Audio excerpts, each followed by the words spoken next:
President Trump says they were, quote, cocked and loaded but didn't pull the trigger. The lead starts right now. 10 minutes away from war.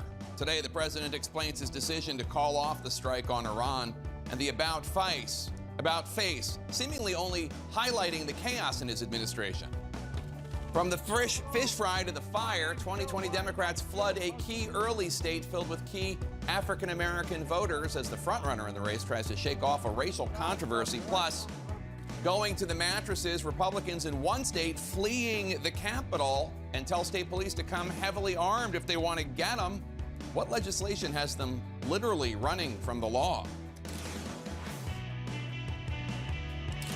Welcome to The Lead. I'm Jake Tapper. We begin this Friday with breaking news in our world lead and a stunning about-face by the commander-in-chief, President Trump, ordering a retaliatory strike against Iran for shooting down an unmanned surveillance drone yesterday. The Pentagon had targeted 3 different sites, but then just minutes before the strikes were carried out, President Trump changed his mind. He says he did this because he was concerned about civilian casualties. The president tweeted this morning, quote, "We were cocked and loaded to retaliate last night on 3 different sites. When I asked how many will die, 150 people, sir," was the answer from a general.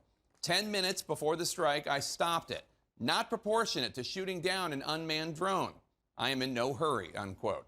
President Trump has since given a new and slightly different timeline of events in an interview with Chuck Todd. That 10 minutes is now 30, and it remains unclear if the jets were in the air. President Trump says they were not. The New York Times says they were.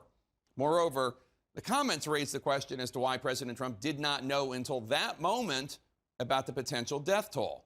We have this story covered from the Pentagon to the White House. CNN's Caitlin Collins is at 1600 Pennsylvania Avenue. Let's start there. Caitlin, why was it not until that moment that the president seemed to learn about the potential casualties? Well, that's something really unclear, and so far lawmakers have been expressing confusion about that all day, because typically when you're making a decision on this scale, such a grave decision, that's something that the president would be briefed on very early on by his national security officials. But instead, the president says that was a last-minute question that he had, and that was the factor that changed the president's mind. But of course, Jake, we've been doing reporting here behind the scenes all day, and this is a president who was hesitant about ever carrying out this strike in the first place.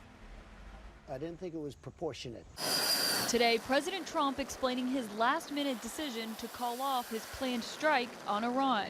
Nothing is green-lighted until the very end because things change. Telling NBC News he stopped the retaliatory attack in the 11th hour after being told 150 people would likely die. They came and they said, "Sir, we're ready to go. We'd like a decision." I said, "I want to know something before you go.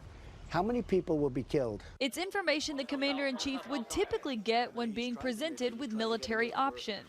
I didn't like it. I didn't think it was proportionate. But the president denied it was so last minute that planes were already in the air. No, but they would have been pretty soon. And things would have happened to a point where you wouldn't turn back or couldn't turn back. It's a decision that pits the president against his top advisors. Sources tell CNN Secretary of State Mike Pompeo and National Security Advisor John Bolton both favored striking Iran, while outside advisors reminded him of his promise to get the U.S. out of wars, not in them. In the end, Trump opted for restraint over retaliation, tweeting that sanctions are biting and more added last night. But what those sanctions will look like or when they will go into effect is still unclear. Some Republicans are against Trump's retreat. It'll send a message that the red line may not be so red. While unlikely Democrats are praising the move. I don't think the people should be jumping down the president's throat for wanting to think this through and make sure that neither side miscalculates and we don't inadvertently end up in a war with Iran. Others said pulling back is a sign of the indecision in the West Wing. We should not be saying stuff like that publicly because it gives the impression of a level of indecision that I don't think is helpful to us. Now, Jake, in his tweet today, the president said that new sanctions were added against Iran last night, but that is not true. The Treasury Department hasn't announced any new sanctions against Iran. Today, in a speech, the Treasury Secretary, Steven Mnuchin, did say that that additional countermeasures will be imposed against Iran if they continue with activity that's related to money laundering or terrorist organization financing.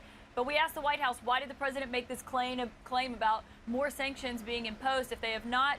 And so far, Jake, they have not gone back to us. All right, Caitlin Collins at the White House. Barbara, start